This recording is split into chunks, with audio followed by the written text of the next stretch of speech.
மொசாடை சேர்ந்தவர்கள் ஈரானுக்குள்ளே வந்து உளவு பார்த்து தான் சரியாக இந்த பேஸ்களை கண்டு அவர்களை கொண்டிருக்கின்றார்கள் என்ற செய்தி வருகின்றது. ஈரான் இந்த இடத்திலே பின்னடைவை சந்தித்திருக்கிறது. இல்லை, இந்த இடத்துல ஈரானை பொறுத்தவரையில் பின்னடைவு தான். அப்பாஸ் இந்த இடத்துல இருக்கிறாரு, மஹதி இந்த இடத்துல இருக்கிறார் என்பது அப்பொழுது அவங்க தாக்குதலுக்கு வரும்போதும் அவர்களுக்கு கிடைத்த துல்லியமான உளவு தகவல். மொசாத் அதில் அவருடைய உளவு தகவல்களை எடுப்பதில் வெற்றி பெற்றிருக்கிறது என்பதில் மாற்று கருத்து இல்லை. இஸ்ரேலுடைய ராணுவ தளபதிகள் மீட்டி நடத்தக்கல அந்த அலுவலகத்துக்கே தாக்குதல் நடத்தினாங்க. எனவே அவர்களும் இவர்களுக்கு நிகராக இவங்க மொசாத் வைத்திருக்கிற மாதிரி அவங்க அல் அக்ஸா என்ற ஒரு உளவு பிரிவு வச்சிருக்காங்க. அல் அக்ஸா உளவு பிரிவும் இஸ்ரேலுக்குள்ள மிக துல்லியமாக ஒர்க் பண்ணி இருக்கிறாங்க என்கிறது தெரிகிறது. இஸ்ரேலை பொறுத்தவரையில் இந்த ரெண்டத்தான் அவங்க அணு உலைகளை இலக்கு வைத்தாங்க. ஆனா ஈரானை பொறுத்தவரையில் ஈரான் இதை தாண்டி பல இடங்கள்ல ஒரு 18-19 இடங்கள்ல அணு உலைகளை நிறுவி இருப்பதாக சொல்லப்படும். எல்லாமே பூமிக்கு கீழே வச்சிருக்காங்க. நெத்தனியாக கூட நாட்டை போயிட்டாரு, கிரேக்கத்துக்கு போயிட்டாரு, ஏதென்ஸுக்கு போயிட்டாரு. அப்ப ஏன் போனாருன்னு சொன்னால் நம்ம அடிச்ச அடி பயங்கரமான அடிதான். அவங்களுக்கு தெரியும் ஈரான் மீது இஸ்ரேல் அடிச்ச அடி பயங்கரமான அடி. ஆனா அந்த பயங்கரமான அடி ஈரான் பதிலளிக்காமல் இருக்கிற அளவுக்கு பயங்கரமான அடி அல்ல. உக்ரைன் அணு ஆயுத பலம் கொண்ட நாடாக இருந்தது. உக்ரைன் அணு ஆயுதத்தை எல்லாம் நாங்கள் டிசால்வ் பண்றோம், எங்களுக்கு அது தேவையில்லை, ரொம்ப நல்லவனாட்டம் எல்லாத்தையும் இல்லாமலாக்கினாங்க. இல்லாமலாக்கினதுனால தான் இன்னைக்கு ரஷ்யா அடிக்கிறான். ஹொர்முஸை மூடினா அமெரிக்கா என்ன பண்ணலும்? நாங்கள் வருவோம், ஹொர்முஸை திறப்போம்னு சொல்லலாமா? நீ திறப்பன்னு சொல்லுவ, அவன் அடிப்பான் உனக்கும் சேர்த்து. அமெரிக்காவினுடைய கப்பலையே அந்த பணைய கைதிகளாக பிடிச்சிட்டு போனவங்க அவங்க. கடல்ல அந்த ஆட்டம் எல்லாம் போட முடியாது.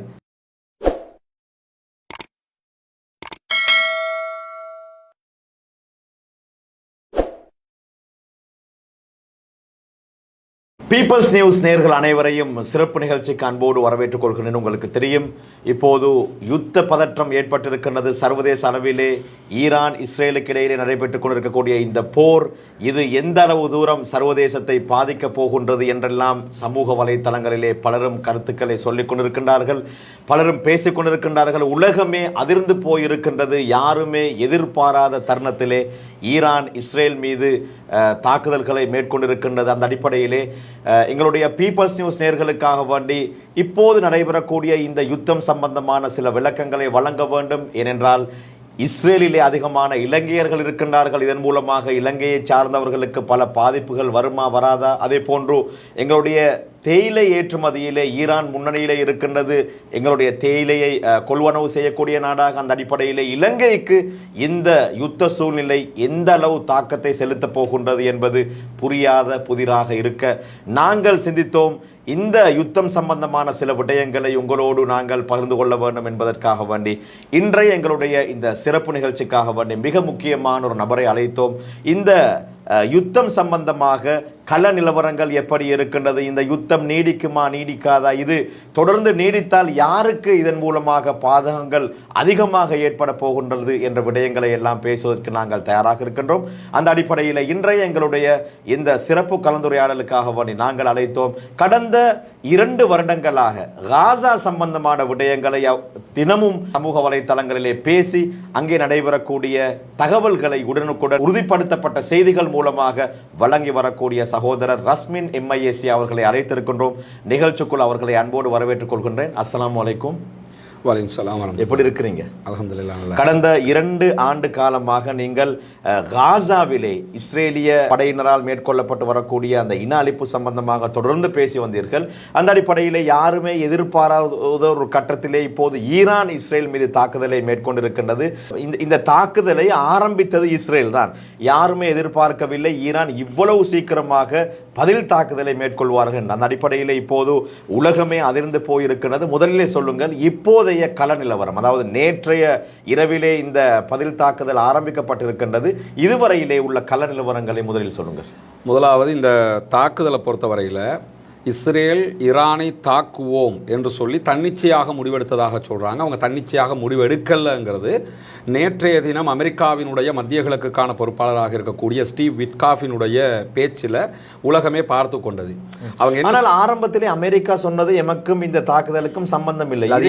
அது ஏன் சொன்னாங்கன்னா, ஈரானை பொறுத்தவரையில் ஈரான் மீது தாக்குதல் நடத்துவதற்கு ஈரானுக்குள்ள உள்ள கள நிலவரம் என்னங்கிறது சர்வதேசத்துக்கு யாருக்கும் தெரியாது. ஈரான், நார்த் கொரியா, அதே நேரத்தில் ரஷ்யா, இது மாதிரி சில நாடுகள், சீனா, இது மாதிரி சில நாடுகள் இருக்குது.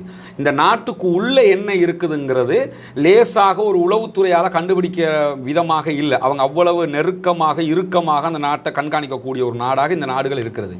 அந்த அடிப்படையில் ஈரானுக்குள்ளே நடத்தக்கூடிய தாக்குதல் சக்ஸஸ் ஆகுமா அன்சக்ஸஸ் ஆகுமாங்கிற ஒரு கேள்வி அமெரிக்காவுக்கு இருந்தது.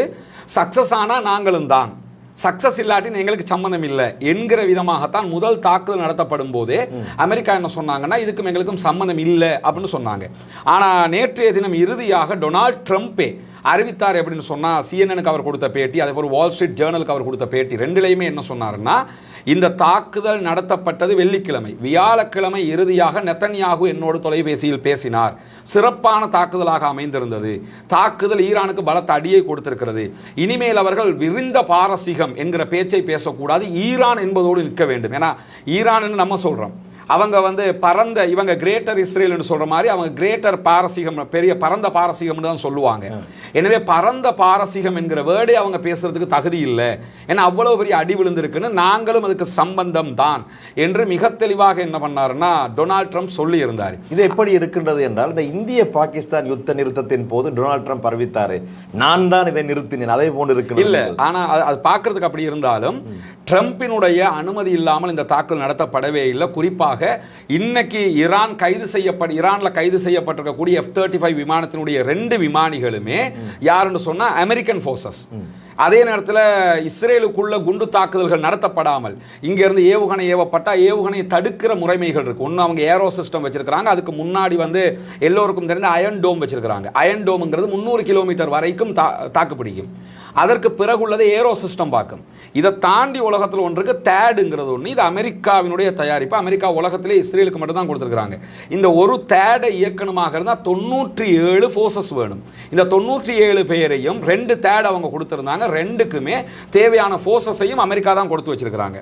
எனவே அமெரிக்கா நேரடியாக பங்கு பெற்றுத்தான் இந்த தாக்குதல் நடத்தப்பட்டது. சரி, அதில் எந்த மாற்று கருத்தும் கிடையாது. அவங்க அதை பிட் நேரத்தில் ஆரம்பத்தில் இல்லைன்னு சொன்னாலும், விட்காஃப் மாதிரி ஆட்கள் சொன்னாலும், டொனால்ட் ட்ரம்ப்பே இது எங்களுக்கு சம்பந்தம் என்று தெளிவாக அறிவித்திருக்கிறார். இந்த தாக்குதலுடைய காணொளிகளை எல்லாம் பார்க்கும் போது வரலாற்றில் எப்போதுமே இஸ்ரேல் இப்படி ஒரு தாக்குதலை சந்திக்கவில்லை என்று பலரும் சொல்கிறார்கள். எவ்வாறான தாக்குதல், எவ்வாறான பின்னடைவுகளை இஸ்ரேல் சந்தித்திருக்கிறது? இஸ்ரேலுடைய தாக்குதல் முதல்ல இஸ்ரேல் ஈரானுக்கு அடித்த அடி இருக்குது இல்லையா, இதுவும் வரலாற்றிலே இல்லாத ஒரு அடி, பலமான அடி, கடுமையான அடி. குறிப்பாக ஈரானுடைய 6 தளங்கள் மீது தாக்குதல் நடத்தப்பட்டது. அதுல தப்ரீஸ், இஸ்ஃபஹான் இந்த 2 இடத்திலையும் இருக்கக்கூடிய அவர்களுடைய அணு உலைகள் மீது தாக்குதல் நடத்தப்பட்டது. இதுல தப்ரீஸ்ல அணு கதிர்வீச்சு வெளியில வருகுது என்கிற தகவல்கள் இப்ப வெளியாக இருக்கு. இஸ்ஃபஹான் ஓரளவு சேஃப்டி பண்ணிட்டாங்க. இது தவிர்த்து இப்ப இஸ்ரேலை பொறுத்தவரையில இந்த 2 அவங்க அணு உலைகளை இலக்கு வைத்தாங்க. ஆனா ஈரானை பொறுத்தவரையில ஈரான் இதை தாண்டி பல இடங்கள்ல ஒரு 18-19 இடங்கள்ல அணு உலைகளை நிறுவி இருப்பதாக சொல்லப்படும். எல்லாமே பூமிக்கு கீழே வச்சிருக்காங்க. இந்த 2 இடத்தை தான் அவங்க அடையாளம் காண முடிந்தது. 2 இடத்துக்கு அடிச்சிருக்காங்க. இது இல்லாம ஈரானுடைய பொதுமக்களை இலக்கு வைத்து 4 இடங்கள்ல இஸ்ரேல் தாக்குதல் நடத்தி இருந்தது. அதோட அந்த பொதுமக்களை தாண்டி ஈரானுடைய ராணுவ பேஸுக்கு அடிச்சாங்க.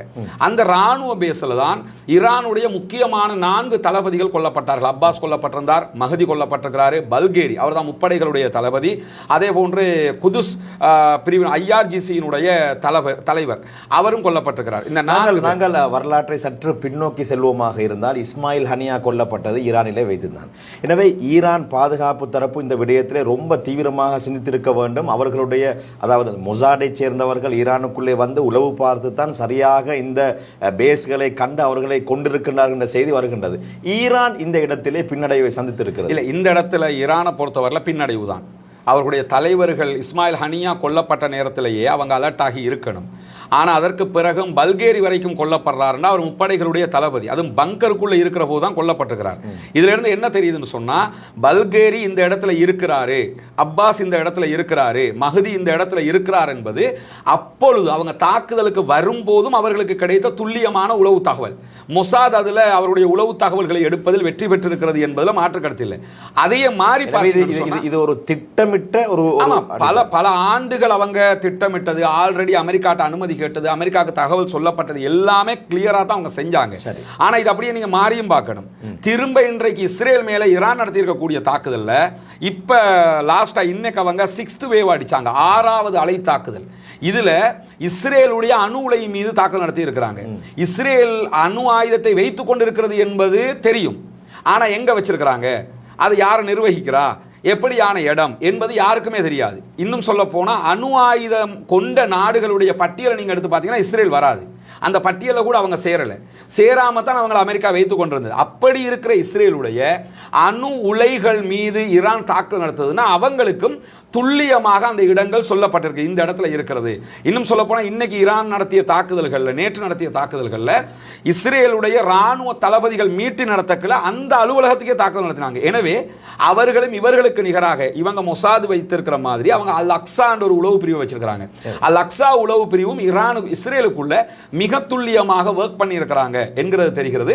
அந்த அடிப்படையில் தான் இந்த தாக்குதல் நடத்தப்பட்டது. எனவே ஈரான் மீது நடத்தப்பட்ட தாக்குதல் என்பது பலமான தாக்குதல். அதே நேரத்தில் ஈரான் இஸ்ரேல் மீது நடத்தி இருக்கக்கூடிய இந்த தாக்குதலை பார்த்தீங்கன்னா அல் ஜசீராவினுடைய அரபு இணையதளத்தை போய் பார்த்தீங்கன்னா அவங்க தலைப்புச் செய்தியை என்ன போட்டிருந்தாங்கன்னா வரலாறு காணாத அழிவு தான் போட்டிருந்தாங்க. அல் ஜசீரா இப்படி எல்லாம் போட மாட்டாங்க பொதுவாகவே, ஏன்னா இஸ்ரேலுக்குள்ள இருந்து தகவல் வர்றதே பெரிய விஷயம். அப்படி இருக்கும்போது நேற்று நீங்க எல்லா சமூக வலைதளத்திலையும் பார்க்கலாம், இஸ்ரேல் வாங்கின அடிகள் எல்லாமே வீடியோவாக வந்தது. நேற்று மிட் நைட்ல ஒரு 3 மணி இலங்கை டைமுக்கெல்லாம் எடுத்துக்கிட்டீங்கன்னா உடனடியாக இஸ்ரேலுடைய மொசாத் என்ன பண்ணாங்கன்னா ஒரு அறிவித்தலை விடுத்தாங்க, ரெட் நோட்டீஸ் ஒன்று போட்டாங்க. இங்க நடக்கிற தாக்குதல்களுடைய வீடியோக்களை யாரு வெளியில பகிர்ந்தாலும் தேச துரோக குற்றமாக பார்க்கப்படும், எனவே வெளியே கொண்டு போக கூடாது. ஏன்னா மொபைல்ல பிடிச்சி போட்டுறான். இன்னைக்கு நீங்க பாப்பீங்க அங்க இருக்கக்கூடிய ஸ்ரீலங்கன்ஸ் சிங்களத்துல பேசி வர வீடியோக்களை பார்த்து வருகுது, அடிக்கிறாங்க காட்சிகள் எல்லாம். இது இன்னார் தான் வெளியிட்டார் என்று இஸ்ரேல் ராணுவம் அடையாளம் கண்டால் தேச துரோக குற்றத்தில் இவர்களை கைது செய்வார்கள். அதனால தான் நேற்று வந்த அளவுக்கு வீடியோக்கள் இன்னைக்கு வரல. நேற்று நிறைய வீடியோக்கள் வந்துச்சு, தடை வந்ததோட இன்னைக்கு வீடியோக்கள் குறைஞ்சிருச்சு. ஏன்னா இஸ்ரேலுக்குள்ள இருக்கக்கூடிய மிக பிரபலமான பத்திரிகை ஹெரேட்ஸ், ஓரளவுக்கு நியாயமாக நடக்கக்கூடிய பத்திரிகை, லண்டனை தலைமையாக கொண்டு தான் அவங்க இயங்குறாங்க. ஹெரேட்ஸ் பத்திரிகை பார்லிமெண்ட்ல நெசட்லயே அவங்க சட்டம் பாஸ் பண்ணி அவங்களுக்கு ரெஸ்ட்ரிக்ஷன் பண்ணியிருக்கிறாங்க. அல் ஜசீரா அங்க இயங்க முடியாது, தடை விதிக்கப்பட்டிருக்கு. இஸ்ரேலுக்குள்ளே இயங்க முடியாது, வெஸ்ட் பேங்க்லையும் ஜெருசலம் உள்ளிட்ட பகுதிகளையும் இயங்க முடியாது, அதுக்கு தடை விதிக்கப்பட்டிருக்கிறது. வைநட் இருக்கிறாங்க, எடியோ தஹ்ரனோத், அவர்களுடைய நிறைய ராணுவ தகவல்கள் இதுல தான் வரும். அவங்களே என்ன பண்றாங்கன்னு சொன்னா இது வரலாற்றிலே நாங்க இப்படி ஒரு அட்டாக்க பார்க்கல. ஏன்னா இஸ்ரேல் ஈரான் மேல நடத்தின தாக்குதலை பொறுத்தவரை 6 வேவ் அவங்களும் அடிச்சாங்க. 6 வேவ்னா ஒரு தடவை 2 தடவை 3 தடவை 6 தடவை அவங்களும் தாக்கினாங்க. 6 நிலைகள் மீது தாக்கினாங்க. இவங்க என்ன பண்ணாங்கன்னா இதே மாதிரி 6 தடவை தாக்கினாங்க, 9 நிலைகள் மேல தாக்கி இருக்கிறாங்க. இந்த 9 நிலைகள்ல இறுதியாகத்தான் அணு உலையின் மீதான தாக்குதலும் நடந்திருக்கிறது. இதுல ஈரான்ல நம்ம எடுத்துக்கிட்டோம்னா 200க்கும் மேற்பட்டவர்கள் 90க்கும் மேற்பட்டவர்கள் கொல்லப்பட்டிருக்கிறாங்க, 200க்கும் மேற்பட்டவர்கள் படுகாயம் அடைந்திருக்கிறாங்க. இஸ்ரேலை நம்ம எடுத்துக்கிட்டோம்னா 2 பேர் கொல்லப்பட்டிருக்கிறாங்கிற தகவல் வருது, 90க்கும் மேற்பட்டவர்கள் படுகாயம் அடைந்திருக்கிறார்கள் என்கிற தகவல் வருது. இதுக்கு 2 காரணம் இருக்குது. ஒன்னு, ஈரானை பொறுத்தவரை ஒரு பெரிய நாடு, இஸ்ரேல் ஒரு குட்டி நாடு தான். இந்த பெரிய நாட்டில் எல்லா இடங்கள்லையும் பங்கர் சிஸ்டம் கிடையாது, பொதுமக்களுக்கு பங்கர் சிஸ்டம் கிடையாது. இஸ்ரேலுடைய சிஸ்டம் என்னன்னா, நீங்க வீடு கட்டும் போதே பங்கர் வச்சு கட்டினா தான் உங்களுக்கு வீடு கட்டுறதுக்கு அனுமதி இருக்குது. நீங்க ஒரு யுத்தம் வந்தா உடனே பங்கருக்குள்ள போயிடணும். எனவே அவங்க அட்டாக் பண்ணும்போது அப்ப இந்த காயப்பட்டவங்க எல்லாம் யாருன்னா மேக்சிமம் இவங்க சன நெரிசல்ல காயப்பட்டவங்க, அடுத்தது அந்த குண்டு தாக்குதல்களையும் காயப்பட்டவங்க இருக்கிறாங்க, சன நெரிசல் தான் கூடுதலாக காயப்பட்டவங்க. அத்தனை பேர் உடனே என்ன பண்ணுவாங்கன்னா பங்கருக்குள்ள போயிடுவாங்க. அந்த அழிவுகளை பார்த்தீங்கன்னா எத்தனை வீடுகள் அழிக்கப்பட்டிருக்கிறது, குறைஞ்சபட்சம் அந்த அழிவுகளுக்கு 2000 பேர் செத்து இருக்கணும். ஏன் இஸ்ரேலில் சாகலைன்னா அவன் முட்கூட்டி அங்கேருந்து ஏவுகணை கிளம்பும் போது 7 நிமிஷம் டைம் இருக்கும். 7 நிமிஷத்துக்குள்ள உடனே அவங்க மொபைல் அப்ளிகேஷன் வச்சிருக்காங்க, மொபைலுக்கு உங்களுக்கு அலர்ட் வரும், உடனே போங்க பங்கருக்குள்ளன்னு. உடனே பங்கருக்குள்ள அந்தந்த ஏரியாவிலிருந்து பங்கருக்குள்ள போயிடுவாங்க. எனவே மக்கள் அங்கே சேவ் பண்ணப்பட்டுட்டாங்க. ஈரானுக்குள்ள அப்படி சேவ் பண்ணப்பட இயலாது, பெரிய நாடு, அவங்க பங்கர் சிஸ்டம் குறைவாக, ராணுவத்துக்கு தான் மேக்சிமம் அவங்க வச்சிருக்கிறாங்க. இந்த 2 மரணங்களை பார்த்தீங்கன்னா இந்த நிலைமை இருக்குது. இதே நேரத்தில் ஈரான் நேற்றைய தினம் 100 ஆளில்லா விமானங்கள் ட்ரோன்களை அட்டாக் பண்ணினாங்கன்னு சொன்னாங்க. அப்படி அவங்க அட்டாக் பண்ணவே இல்லை. ட்ரோன் தாக்குதல் நம்ம என்ன புரிஞ்சுக்கிறோம்னா, ஈரானுடைய வளமையாக இதை வச்சிருக்கிறான்னா, ட்ரோன் அட்டாக் பண்ணினாங்கன்னு சொன்னா அட்டாக் பண்ணி வித்தின் 2 ஹவர்ஸுக்குள்ள அடுத்ததாக பாலிஸ்டிக் அடிப்பாங்க. அவங்க ஏன் ட்ரோன் அடிப்பாங்கன்னு சொன்னா, முதல்ல இஸ்ரேலை சுற்றி அயன் டோம் இருக்குது, ஏரோ சிஸ்டம் இருக்குது, தேட் இருக்குது. இந்த 3ம் நாட்டுக்குள்ள எந்த ஒரு ஏவுகணை வந்தாலும், எந்த ஒரு ஆளில்லா விமானம் வந்தாலும் அதை டிடெக்ட் பண்ணி என்ன பண்ணுவாங்கன்னா உடனடியாக போய் அட்டாக் பண்ண. அட்டாக் பண்ணும்போது இந்த ஆரம்பத்திலேயே ஆளில்லா விமானத்தை அனுப்பிட்டாங்கன்னு வைங்க, இது ஆளில்லா ட்ரோன்களை அது டிடெக்ட் பண்ணி அட்டாக் பண்ணும். அட்டாக் பண்ணினா உதாரணமாக ஒரு அயன் டோம் எடுத்துக்கிட்டோம்னா 18 வரைக்கும் அதில் ஏவுகணைகள் இருக்கும். இந்த 18 ஏவுகணை 18 ஆளில்லா விமானத்தை அடிச்சிடும். திரும்ப 18 நீங்கள் ஃபில் பண்ணணும்னா ஆட்டோமேட்டிக்காக ஃபில் ஆகாது. அது வந்து மெனுவலாகத்தான் ஃபில் பண்ணணும். அதை ஃபில் பண்ணுறதுக்கே 3 தொடக்கம் 4 மணி நேரம் தேவைப்படுகிறது என்று சொல்கிறார்கள். அப்போ 3 தொடக்கம் 4 மணி நேரம் செலவு பண்ணி தான் அதை ஃபில் பண்ணணும். ஃபில் பண்ணுறதுக்குள்ளே என்ன பண்ணுவான்னு கேட்டால் பேலிஸ்டிக் அடிச்சிருவான். பேலிஸ்டிக் வந்து 3 மணி நேரம் 4 மணி நேரம்லாம் பறக்காது. 7 நிமிஷம் 8 நிமிஷம் 10 நிமிஷத்துக்குள்ளே வந்து உங்களை அட்டாக் பண்ணிடும். இந்த பேலிஸ்டிக்கை பொறுத்தவரையில் ஈரான் வைத்திருக்கக்கூடிய பேலிஸ்டிக் ஏவுகணைகள் 3800 கிலோமீட்டர் வரைக்கும் சென்று தாக்கக்கூடியது. இஸ்ரேலுக்கும் ஈரானுக்கும் இடையில 2000 சம்திங் கிலோமீட்டர்கள் தான் இருக்கிறது. எனவே லேசா அவங்க என்ன பண்ணிட்டாங்கன்னு கேட்டால் அடிச்சுட்டாங்க. ஆனால் முதல்ல அவங்க ஆளில்லா விமானத்தை அனுப்பினதுங்கிறது இந்த தடவை அனுப்பல. அவங்க கடந்த தடவை அனுப்பினாங்க. இந்த தடவை என்ன பண்ணாங்கன்னா ஒவ்வொரு வேவ்லையும் 100+ ஏவுகணைகளை தான் ஏவினாங்க. ஏன்னா உலகத்தில் நீங்கள் எடுத்துக்கிட்டீங்கன்னா பேலிஸ்டிக் ஏவுகணை தயாரிப்புல முன்னணியில் இருக்கக்கூடிய நாடுகளில் ஒன்று யாருன்னு சொன்னால் ஈரான். அதே மாதிரி இப்போ ரஷ்யா உக்ரைன் போர் நடக்குதா இல்லையா? இந்த ரஷ்யா உக்ரைன் போரில் கடைசியாக கியூவில் நடந்த தாக்குதல், கியூங்கிறது உக்ரைனுடைய தலைநகருக்கு பக்கத்து நகரத்தில் நடந்த தாக்குதலில் 97 சம்திங் ஏவுகணை தாக்குதல் நடைபெற்றது. இந்த அத்தனை ஏவுகணையும் ஈரானுடைய சொந்த தயாரிப்பு ஏவுகணைகள் ரஷ்யாவுக்கு அவங்க கொடுத்தது. இது மாதிரி இவங்க பாலிஸ்டிக் நிறைய தயாரித்து வச்சிருக்கிறாங்க. நிறைய பேரில் ஜுல்ஃபிகார்னு ஒரு வகை பாலிஸ்டிக் அவங்க தயாரித்து வச்சிருக்கிறாங்க. அதனால தான் யமனில் இருக்கிறவங்க ஜுல்ஃபிகார் அட்டாக் பண்ணுவாங்க, அல்லது பாலஸ்டைன் 2 என்ற ஒரு ஏவுகணை அட்டாக் பண்ணுவாங்க. இதெல்லாம் இவங்க தேடோ அல்லது எதை வைத்து கொண்டு இருந்தாலும் ஒரே நேரத்தில் 1-2 வந்தால் அது தடுக்க முடியும். ஆனால் ஒரே நேரத்தில் 100 வந்தால் தடுக்க இயலாது. ஏன்னா தேடு ஏரோ சிஸ்டம் அயன்டோம் எல்லாத்தையும் சேர்த்தாலும் அவங்க ஒரு 50 தடுக்கிறதுக்கு வாய்ப்பு இருக்கு. இவங்க ஒரே நேரத்தில் 100 அனுப்பினாங்க, 100 6 தடவை அனுப்பினாங்க. எனவே தடுக்க முடியாமல் போய்விட்டது. இந்த அடி வந்து அவங்க எதிர்பார்க்கவே இல்லை. பொதுமக்கள் பாதிக்கப்படாவிட்டாலும் ராணுவ தலைமையகம் குறிவைக்கப்பட்டிருக்கு இஸ்ரேலுடைய பலத்தடி ராணுவ தலைமையகத்துக்கு. அதே மாதிரி அவர்களுடைய இந்த அணு உலை இலக்கு வைக்கப்பட்டிருக்கிறது. 1881 ஒட்டோமான் கலிஃபேட் இருக்கிற காலத்தில் அவங்க கைப்பற்றி கொண்ட ஒரு இடம் இருக்கு, ரோஷன் என்கிற ஏரியா. அந்த ரோஷன் என்கிற ஏரியா முழுவதுமாக அளிக்கப்பட்டிருக்கிறது. அதே போன்று அஷ்கலோன் மேல பயங்கரமான அட்டாக் பண்ணியிருக்கிறாங்க, டெல் அவிவ் மேல கடுமையான அட்டாக் பண்ணியிருக்கிறாங்க. இந்த நிமிஷம் வரைக்கும் இஸ்ரேலுடைய எல்லா விமானங்களையும் வெளிநாட்டுக்கு அனுப்பிட்டாங்க. அப்ப இஸ்ரேலுக்கு நெத்தனியாக கூட போயிட்டாரு, கிரேக்கத்துக்கு போயிட்டாரு, ஏதென்ஸுக்கு போயிட்டாரு. அப்ப ஏன் போனாருன்னு சொன்னால் நம்ம அடிச்ச அடி பயங்கரமான அடிதான். அவங்களுக்கு தெரியும் ஈரான் மீது இஸ்ரேல் அடிச்ச அடி பயங்கரமான அடி. ஆனா அந்த பயங்கரமான அடி ஈரான் பதிலளிக்காமல் இருக்கிற அளவுக்கு பயங்கரமான அடி அல்ல. அதனாலதான் ஈரானும் என்ன பண்ணாங்கன்னா திருப்பி அடிச்ச அடிங்கிறது மிக கடுமையாக கொடூரமான அடியாக அவங்க அடிச்சிருக்கிறாங்க. இதுல பாதிப்பை பொறுத்தவரையில ஈரான் ஒரு பெரிய நாடுங்க. அந்த நாட்டோட ஒப்பிடத்துல இஸ்ரேலுக்கு ஏற்பட்ட பாதிப்பு தான் மிக கடுமையான பாதிப்பாக பார்க்கப்படும். இன்னும் சொல்ல போனா இப்ப நீங்க என்ன சொல்றீங்கன்னா நான் வந்து 10 தடவை ஒலிம்பிக்ல பாக்ஸிங்ல சாம்பியனா இருக்கிறேன் அப்படிங்கிறீங்க. உங்களை ஒரே அடியில் ஒருத்தன் அடிச்சு கீழே போட்டான். இப்ப நீங்க சாம்பியனா ஒரே ஏர்ல அடிச்சவன் சாம்பியனா என்று பார்த்தா ஒரே ஏர்ல அடிச்சவன் தான் சாம்பியன். நீங்க 10 தடவை ஒலிம்பிக் எடுத்திருக்கலாம், ஆனா அடிச்சுட்டானே உங்களை. அது மாதிரி இது இந்த கொத்திட்டு போய் மரம் கொத்தி வாழை மரத்தை கொத்துமன்ற மாதிரி இவங்க என்ன நினைச்சாங்கன்னா ஈரானை ஈஸியா அடிக்கலாம்னு நினைச்சாங்க. அந்த வகையில வாங்கி அவங்க அடிச்ச அடி அகோரமாக இருந்தாலும் அதற்கு ஈரான் கொடுத்திருக்கக்கூடிய பதிலடி அதை விட அகோரமாக இருக்கிறது. கண்டிப்பாக அவர்கள் அகோரம் இவர்கள் அகோரம் எது எவ்வாறாக இருந்தாலும் கொல்லப்படுவது அப்பாவி மக்கள் உயிர்கள் அங்கே கொல்லப்படுகின்றன. யுத்தங்கள் நடைபெறக்கூடாது என்பதுதான் எங்களுடைய நிலைப்பாடு. அடுத்ததாக சொல்லுங்கள், இப்போது அமெரிக்கா ஈரானை எச்சரித்துக் கொண்டே இருக்கின்றது. இது போதும், எங்களுடைய நீங்கள் தொடர்ந்தும் தாக்குதல்களை மேற்கொண்டால் எங்களுடைய நடவடிக்கை மிக பயங்கரமாக இருக்கும் என்று பெரிய அண்ணன் எச்சரித்துக் கொண்டிருக்க, மறுமுனையிலே ஈரான் பிராந்திய நாடுகளை எச்சரித்துக் கொண்டே இருக்கின்றது. கவனமாக இருங்கள், யாராவது உதவி செய்தால் நாங்கள் விட மாட்டோம் என்று. இந்த பிராந்திய அண்டை நாடுகளுக்கு இந்த யுத்தம் எந்த அளவு பெரிய தாக்கத்தை செலுத்தும்? இல்லை, முதல்ல அது யூஸ்லெஸ் ஸ்டாக்ன்ட்டாங்க. ஈரான் இன்னைக்கு என்ன பண்ணிட்டாங்கன்னா, அப்பாஸ் ஆராக்சி ஈரானுடைய வெளிவிவகார அமைச்சர் மிக தெளிவாக ஸ்டேட்மெண்ட் கொடுத்துட்டாரு. இனிமே அமெரிக்காவோட பேச்சு கிடையாது, அது யூஸ்லெஸ் ஸ்டாக்ன்ட்டாரு. உங்களோட எதுக்கு பேசணுன்னாங்க? ஏன்னா நாளைக்கு பேச்சுவார்த்தை இருந்தது, நியூக்ளியர் டாக்ஸ் இருந்தது, இருக்கும்போது தான் அட்டாக் பண்ணியிருக்கிறீங்க. அதாவது 6ஆம் கட்ட பேச்சுவார்த்தை. ஆமா, அதுல இப்ப பேச்சுவார்த்தை நஷ்டமா போயிடுச்சு. யாருக்குன்னு கேட்டா அமெரிக்காக்கு. இதுல நீங்க என்ன கவனிக்கணும்னா, இந்த தாக்குதல்ல யாருக்கு லாபம் என்று பாத்தீங்கன்னா ஈரானுக்கு தான் லாபம். இஸ்ரேல் ஈரான் மேல தாக்குதல் நடத்துது. காரணம் என்ன சொல்றாங்க? ஈரானிடத்தில் அணு ஆயுதம் இருந்தால் இஸ்ரேலுக்கு அது பாதிப்பு, எனவே செல்ஃப் டிஃபென்ஸுக்காக நாங்கள் தாக்குதல் நடத்துகிறோம் என்கிறார்கள். இப்ப இன்றைக்கு அணு ஆயுத தடுப்பு மையம் வெளியிட்டிருக்கக்கூடிய அறிக்கையில் என்ன சொல்றாங்கன்னு சொன்னா, இனிமேல் ஈரான் அணு ஆயுதத்தை பெற்றுக்கொள்வதற்கான நியாயமான காரணமாக இதை சொல்லுங்கிறாங்க.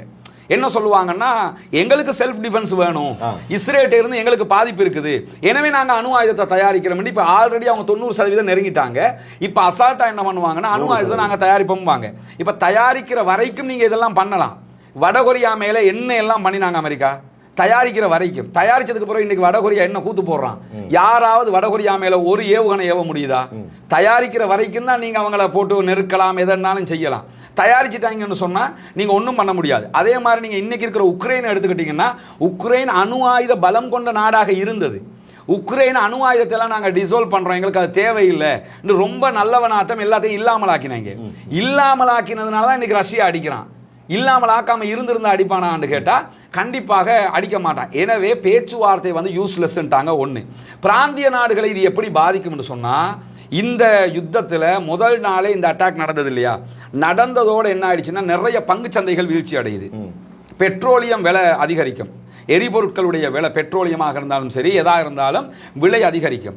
ரெண்டாவது, இந்த பயண தடைகள் பல நாடுகள் விதிக்கிறதுனால அந்த பிரச்சனை எல்லாவற்றையும் தாண்டி இன்னைக்கு என்னன்னு கேட்டால், ஹொர்முஸ் நீர்நிலையை நாங்கள் மூடுவதற்கு அதற்குரிய திட்டங்களை வகுத்து கொண்டிருக்கிறோம் என்று ஈரான் சொல்றாங்க. ஈரானை பொறுத்தவரையில் இதை பார்லிமெண்ட்ல கொண்டு வந்து பாஸ் பண்ணணுங்கிற தேவையில்லை, இஸ்ரேலுக்கு தேவை இருக்குது. குறைஞ்சது கேபினெட்லயாவது இஸ்ரேல் பேசணும். இப்போ நம்ம நாட்டில் யுத்தம் நடந்துச்சு. யுத்தம் நடக்கும்போது மஹிந்த ராஜபக்ஷ கேபினெட்டில் பேசி பேசி வேலை செய்யலை. விதாயக பலைய கொண்ட ஜனாதிபதி அடிராம்பார் அடிப்பாங்க. அதனால தான் கோட்டா ஆட்சிக்கு வந்ததுக்கு பிறகு கெசட்ன்றால வாயால் சொல்றது தான்டாரு. அப்போ யுத்த காலத்தில் மஹிந்த வந்து எல்லாத்தையும் கெசட் போட்டுக்கிட்டா இருந்தாருங்க. யுத்த காலம்ங்கிறது வாயால் சொன்னாலே கெசட் தான். அது மாதிரி அங்கே நீங்கள் எடுத்துக்கிட்டீங்கன்னா, ஆயத்துல்லா அலி கொமைனிக்கு பிறகு ஆயத்துல்லா அலி ஹாமனி இப்போ இருக்கிறார். இந்த ஆயத்துல்லா அலி ஹாமனியை பொறுத்தவரை சுப்ரீம் லீடர். சுப்ரீம் லீடர்னா ஜனாதிபதிக்கு மேல சுப்ரீம் கோர்ட், சுப்ரீம் கோர்ட்டுக்கு மேல சுப்ரீம் லீடர். அங்க அவரை கண்ட்ரோல் பண்ண யாரும் இல்லை. அவர் தான் ராணுவ தளபதிகளை நியமிப்பார். அவர் தான் எல்லா முடிவும். இப்ப யுத்தத்துக்கு முடிவெடுத்தது அவர் தான், ஜனாதிபதியோ கவர்மெண்ட்டோ இல்லை. அது மாதிரி இப்ப என்னன்னா, ஹொர்முஸ் நீர்நிலையை பொறுத்தவரை உலகத்தின் இந்த செட்டப்பை நீங்க பாத்தீங்கன்னு வைங்களேன், இந்த சவுத் ஏசியாவுக்குள்ள சில லாக்குகள் இருக்கிறது இயற்கையாக. அதுல ஒன்று, நீங்க ஸ்பெயினுக்கும் அதே போன்று மொரோக்கோவுக்கும் இடையில ஒரு ஜலசந்தி ஒன்று இருக்குது, சின்ன இடம். அந்த இடத்த மூடினாங்கன்னு வைங்க, ஆப்பிரிக்காவை சுற்றி வர்ற எவனுக்கும் வர முடியாமல் போயிடும். அதே நேரத்தில் ஈஜிப்டினுடைய சுயஸ் கால்வாய் இருக்குது. சுயஸ் கால்வாயால் உள்ள வந்து தான் செங்கடலுக்குள்ள வரணும். செங்கடல்ல உள்ள வரணும்னா சுயஸ் கால்வாயை திறக்கணும். ஈஜிப்ட் நாங்கள் சுயஸ் கால்வாய் திறக்க மாட்டோம்னு சொல்லிட்டாங்கன்னா உங்களுக்கு உள்ள வர முடியாது. மீறி உள்ள வந்துட்டீங்கன்னு வைங்க, அந்த சுயஸ் கால்வாயால செங்கடல்ல ரெட்சியால நீங்க வெளியே வரும்போது அங்க வந்து யமன் இருக்கிறாங்க. இப்ப யமன் ஹூத்திகள் அட்டாக் பண்றானா இல்லையா, இந்த இடம் யமன் அனுமதிச்சா தான் உங்களுக்கு அதை தாண்டி வர முடியும். அப்ப யமன் கண்ட்ரோல் அது இருக்குது. இதை தாண்டி ஸ்பெஷல் என்னன்னு கேட்டா, இந்த ஹொர்முஸ் ஜலசந்தி இருக்குது.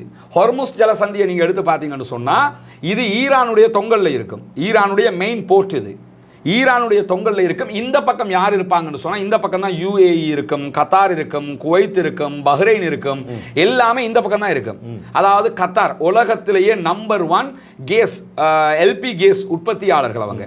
அப்ப அவங்களுடைய கப்பல் எதுல போகணும்னா இந்த ஜலசந்தியால, ஹொர்முஸ் ஜலசந்தியால தான் போகணும். அதே நேரத்தில் குவைத்தா இருந்தாலும் பஹ்ரைனா இருந்தாலும் எண்ணெய் விற்பனை எல்லாமே இந்த உலகத்தில் நடக்கிற எண்ணெய் விற்பனையில் 1/3 பங்கு எங்க நடக்குதுன்னா இந்த ஹொர்முஸ் ஜலசந்தியால தான் நடக்குது. இந்த ஹொர்முஸ் ஜலசந்தியை நாங்கள் இழுத்து மூடுறோம், எவன் போனாலும் அடிப்போம்னு சொன்னான்னு வைங்க, நீங்க அவ்வளவுதான், எந்த பிசினஸும் நடக்காது. உங்களுக்கு பெட்ரோலும் கிடையாது, டீசலும் கிடையாது, எல்பியும் கிடையாது, ஒன்றும் கிடையாதுன்னு ஆகிரும். இதை இதுக்கு முன்னுக்கு பண்ணியிருக்கிறாங்கன்னா பலமுறை பண்ணியிருக்கிறாங்க ஈரான். 1978 நினைக்கிறேன், 78 அல்லது 75 கால பகுதிகளிலையும் இஸ்ரேல் பிரச்சனை வந்த நேரத்திலேயே என்ன பண்ணாங்கன்னா, நாங்கள் ஹொர்முஸை மூடுறோம்பாங்க. ஹொர்முஸை மூடினா அமெரிக்கா என்ன பண்ணலும், நாங்கள் வருவோம் ஹொர்முஸை திறப்போம்னு சொல்லலாமா? நீ திறப்பன்னு சொல்லுவ, அவன் அடிப்பான் உனக்கும் சேர்த்து. அமெரிக்காவினுடைய கப்பலையே அந்த பணைய கைதிகளாக பிடிச்சிட்டு போனவங்க அவங்க. கடல்ல அந்த ஆட்டம் எல்லாம் போட முடியாது. அப்ப இந்த அளவுக்கு அவர்களுக்கு கடல்ல வந்து பெரிய பலம் இருக்குது அவங்களுக்கு. அதை தாண்டி இப்ப நீங்க சொன்ன மாதிரி இன்னைக்கு அவங்க விடுத்திருக்கிற அறிக்கை என்னன்னு சொன்னா, அரபு நாடுகள் இஸ்ரேலுக்கு நான் அடிக்கும் போது எவனாவது குறுக்க வந்தா உனக்கும் சேர்த்து அடிப்பேனுங்கிறான். அப்ப இதெல்லாம் சொல்றான்னு சொன்னா 2 காரணம். ஒன்று, அவர்களிடத்தில் ஆயுத பலம் இருக்கிறது. 2வது என்னன்னா, ரஷ்யாவும் சீனாவும் அவர்களோடு இருக்கிறது. தேவைப்பட்டா வடகொரியா உள்ள வருவான். அதாவது இடதுசாரிகள் எல்லாருமே ஒரு பக்கம் வருவாங்க, வலதுசாரிகள் எல்லாம் ஒரு பக்கம் இருப்பாங்க என்கிற ஒரு நிலை இருக்கிறது. எனவே இது யாருக்கு பாதிப்பு உண்டாக்கும்னா, அரபு தேசங்களுக்கு பெரிய பாதிப்பு உண்டாக்கும். ஏன்னா பெட்ரோல் பிசினஸ், ஈவன் சவுதியினுடைய நிறைய கப்பல்களே ஹொர்முஸ் ஜலசந்தியை தாண்ட வேண்டி இருக்கிறது.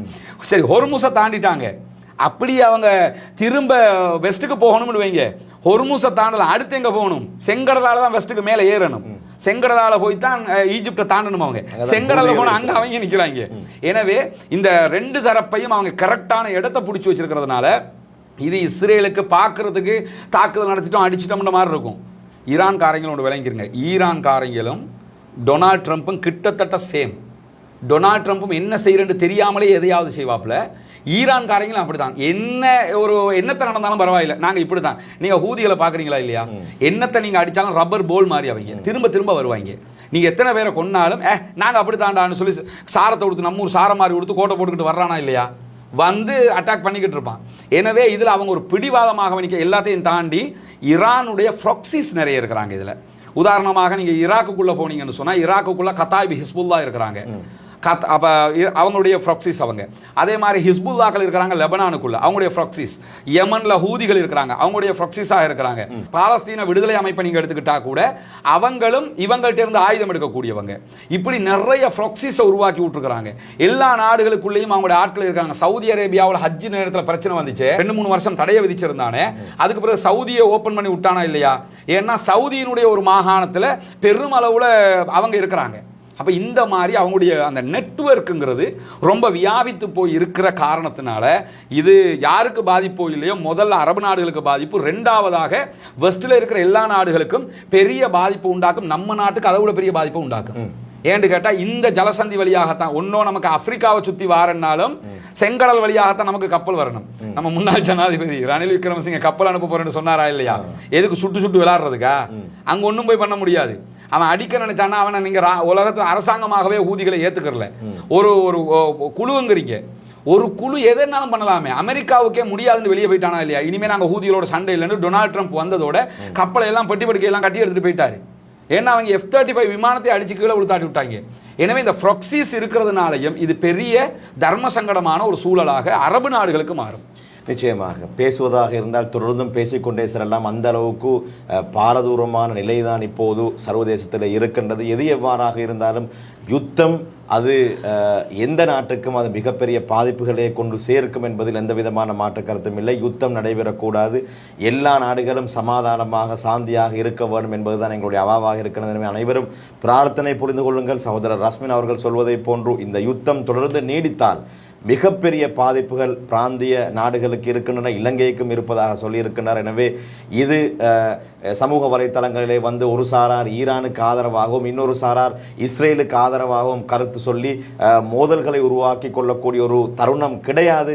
மாற்றமாக அனைவரும் பிரார்த்தனை புரிந்து கொள்ள வேண்டும். உலகத்திலே சமாதானம் ஏற்பட வேண்டும், உலகளாவிய மக்கள் நிம்மதியாக வாழ வேண்டும் என்பதுதான் இந்த தருணத்திலே நாங்கள் செய்ய வேண்டிய மிகப்பெரிய பிரார்த்தனையும் கடமையாக இருக்கின்றது என்பதை பீப்பிள்ஸ் நியூஸ் சார்பாகவும் நாங்கள் உங்களுக்கு வேண்டிக் கொள்வதோடு இன்றைய இந்த எங்களுடைய சிறப்பு கலந்துரையாடலுக்காக வேண்டி எங்களுடைய அழைப்பை ஏற்று உடனடியாக எங்களுடைய கலையகத்திற்கு வந்து என்னுடைய எல்லா வினாக்களுக்கும் பதில் சொன்ன சகோதரர் ரஸ்மின் MISC அவர்களுக்கு நன்றிகளை தெரிவித்துக் கொள்கின்றோம். ரொம்ப நன்றி.